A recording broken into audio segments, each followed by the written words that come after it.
I've decided to double down on Luminar Technologies despite its recent 60% drop and the reverse stock split, and here is why. Firstly, I think the stock has very limited downside. You see, right now it has a market cap about $210 million while generating $75 million of revenue, meaning that its PS ratio is around 2.6, which is lower than other LiDAR companies like Hesai with 4.9, Ouster with 3.9 and Innoviz with 5.8. I think the market cap could potentially fall to as low as $100 million, but I find it very unlikely that it would happen before the next earnings call. Right now I can only see one immediate negative catalyst that could cause the stock to fall lower: dilution. You see, after Q2 the CFO said that they need an additional $100 million to get to profitability, but after Q3 he said that this number is likely going to be way lower, not zero but lower than $100 million.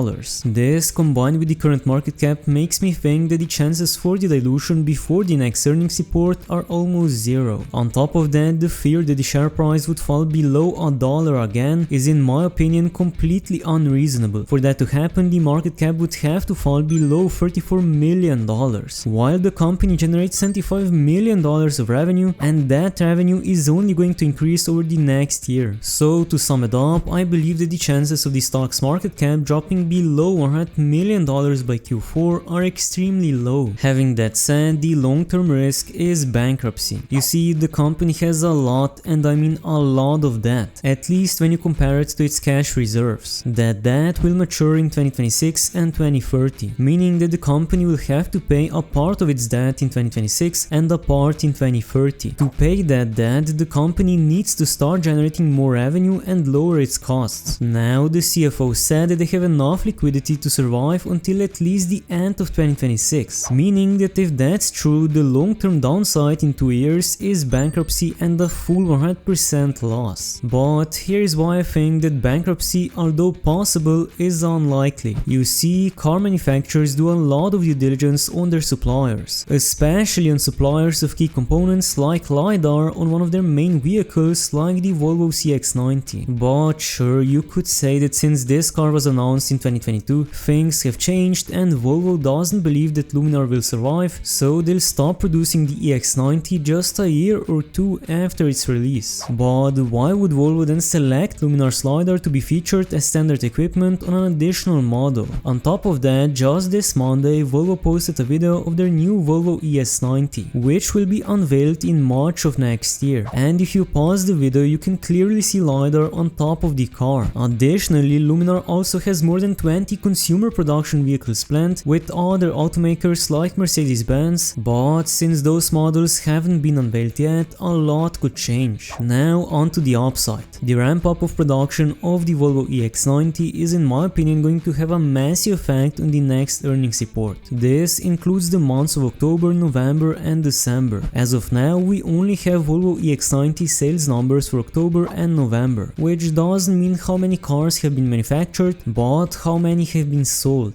Anyway, in October they have sold 362 cars and in November 744 cars. And based on the ramp up of the EX30, we can make an estimate of this car's ramp up. The EX30 went from 33 cars in the first month to 606 in the second, to 2297 in the third, and to 3566 in the fourth. Meanwhile, the EX90 went from 37 in the first month to 362 in the second and 744 in the third. From here, I'm estimating that the December numbers are going to be in the range of 1.5k to 2000. This would put the Luminar's revenue from this car in the range of 2.6 to 3.1 million if we assume that they have produced the exact number of cars as they have sold. Luminar's total Q4 revenue would be in the range of 17.6 to 18.1 million dollars, which doesn't seem that much more than Q3 revenue, and it's not. But there is a tiny bit of detail in the company's Q3 presentation that makes the Q4 earnings report potentially even better. You see, they have already produced enough sensors in Q3 to fully service Q4 demand, which means means that their gross loss should drastically reduce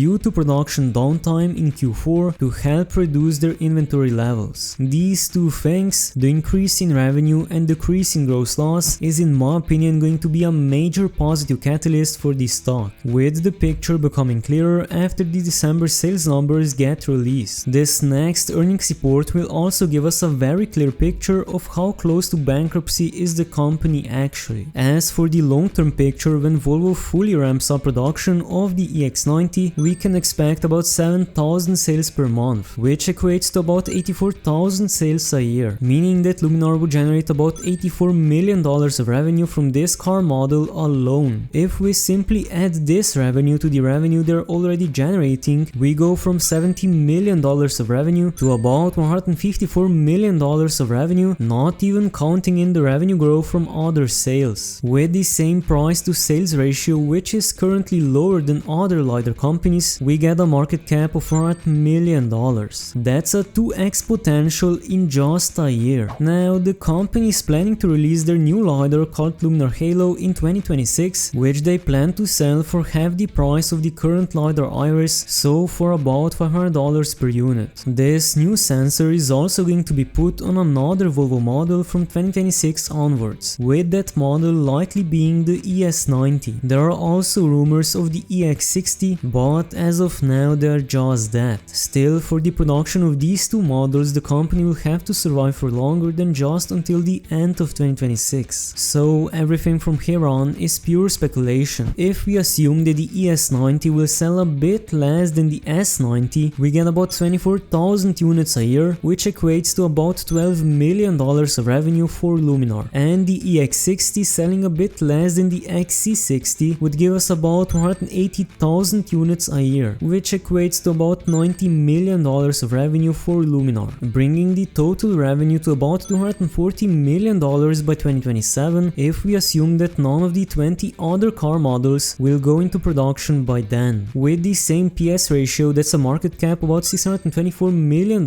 making a 3x potential. Aside from the company also having plans with Mercedes and Nissan, it also has LiDAR as an option on some Polestars. The company also has a deal with Pony AI, which will be buying Luminar's LiDAR sensors for its next generation commercial truck and robotaxi platforms, targeted for series production by 2025. They also have a deal with Mobileye for some of their models, but what I'm most excited about in the distant future is their software. With more and more cars with their LiDAR on the road, they collect more and more data, which will allow them to directly deliver certain self-driving functions to car manufacturers. With this software, they even expect to generate more revenue from 2030 onwards than from the actual sales of the sensor. We have an estimated 197 million units total addressable market in 2030, and if we speculate that Luminar's LiDAR captured just 2% of this market, it would equate to around $2 billion of revenue. If we also assume that Luminar makes $2 billion more from their software, we get $4 billion of revenue. And once again, with the same PS ratio, the market cap would be $10.4 billion, making a 48x potential. But once again, everything I've just said is pure speculation, and the company could very well go bankrupt by the end of 2026. With this thought in mind, I've decided to sell my whole stake in Warner Bros. Discovery for about a 40% gain and 40% of my Intel position for a small loss, and double down on Luminar Technologies, bringing my total position size to about 676 shares at an average buying price of $6.41. Why is my average buying price so low? Well, because I also sold my whole stake in Luminar for a loss of about 1,200 euros to essentially lower my taxes. I then immediately rebought the stock at the same price.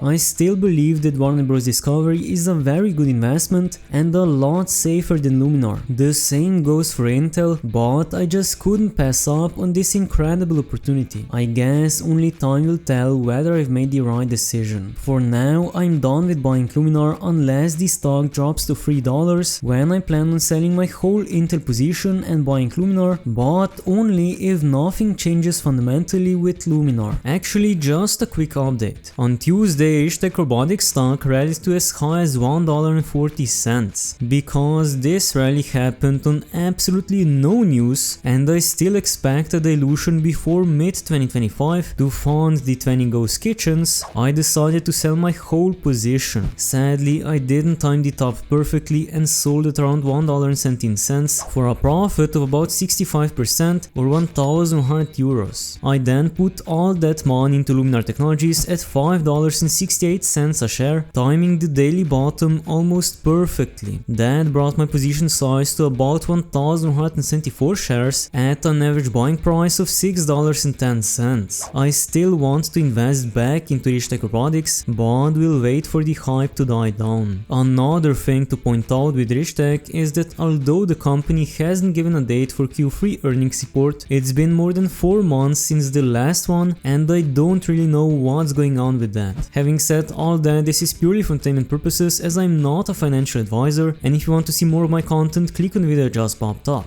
If you like my content, make sure to subscribe and thanks for watching.